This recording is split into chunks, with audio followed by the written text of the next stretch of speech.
Hello, friends. This is Michael DeLashmutt here from the General Theological Seminary. I wanted to share with you the sermon that I was going to preach tonight. Tonight is the third week of Lent, Tuesday in the third week of Lent, and this sermon was going to be offered at our community Eucharist this evening. Inexplicably, the Episcopal Church does not observe St. Patrick's Day today. I think there may have been an editorial error in Lesser Feast and Fast 2018. And so instead of the readings for St. Patrick's Day, the readings for today are the Song of the Three Young Men, Matthew 18, 21-35, and Psalm 25, 3-10.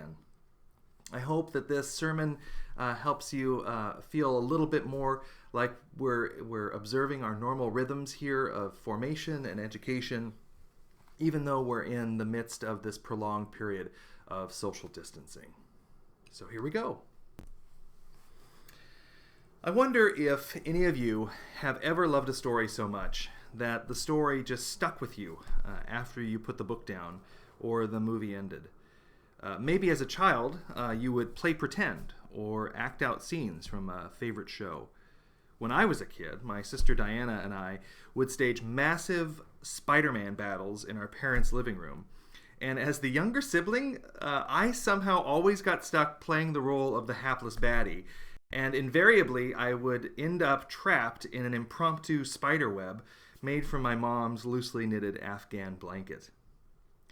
There's an entire subculture devoted to keeping the plot moving beyond the last scene of a movie or the last page of a book. Writers of fan fiction explore the nooks and crannies of narratives in order to set beloved characters in new environments, or to tease out plot lines that would otherwise have been underdeveloped. Bridget Jones's Diary sets Austen's beloved Darcy and Elizabeth in a modern-day love affair, and the erotic series 50 Shades of Grey had its own start as fan fiction based loosely on the universe of the tween fantasy series Twilight. Today's Old Testament lesson is taken from the apocryphal Prayer of Azariah and the Song of the Three Young Men. No, the title of the reading isn't the name of a Brooklyn-based indie pop band, though if Azariah and the Three Young Men isn't yet on Spotify, it really should be. The text is a bit of ancient fan fiction, nestled into the story of Shadrach, Meshach, and Abednego. Azariah is the Hebrew version of Abednego and is infinitely easier to pronounce. It's placed in the text in a gap between Daniel 3, verse 23, and Daniel 3, verse 24. And though it's not present in the most ancient texts of Daniel, the Prayer of Azariah was included in the Hebrew version of the Greek Old Testament that was used by the earliest church. And even though both Jerome and Origen considered these additions to be fables, they were nonetheless regarded by them as important landmarks for the faith. What we read this evening in our readings for the third Tuesday in Lent is the first half of a larger addition to Daniel. You probably know the second half as one of our morning prayer canticles, in fact, the canticle that we prayed this morning. So if you've ever wondered where the Song of the Three Young Men comes from and who those three young men were in the first place, this is it. In fact, the church has been praying the Prayer of Azariah and singing the Song of the Three Young Men for almost as long as we've been praying or singing in the first place. So while they may be apocryphal fan fiction in their origins, they have remained central to the worship practices of the church for generations. The addition that we're reading this evening is inserted in the middle of the refusal of Shadrach, Meshach, and Abednego, Azariah, to worship the golden statue that was set up by King Nebuchadnezzar. So the immediate setting is just after the trio are tossed into the furnace, and just as the king notices that the three young men, plus an angelic visitor, are safely walking amongst the flames. Given its context, the prayer would seem to try to answer the question, what did Azariah say when he was in the furnace? Yet, interestingly, the prayer has very little to do with being in a furnace. Instead of focusing on this discrete moment of suffering, challenge, and a prayer for deliverance, get me out of this furnace, God, Azariah's prayer is a prayer of national lament, a prayer for all of God's people. He begins by recalling what kind of God his God is. A God who is just and merciful, a God who enters into relationship with a people, a God who promises to be with that people even when they face disaster, and even when that disaster is a consequence of their own sin.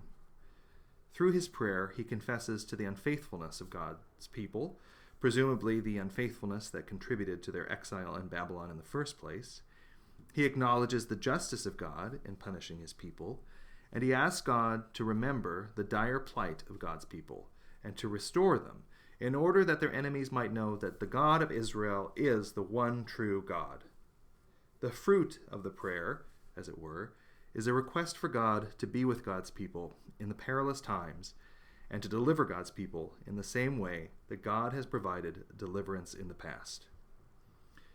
I see in this prayer, the Prayer of Azariah, a model of how to pray in a period of great tumult and great stress.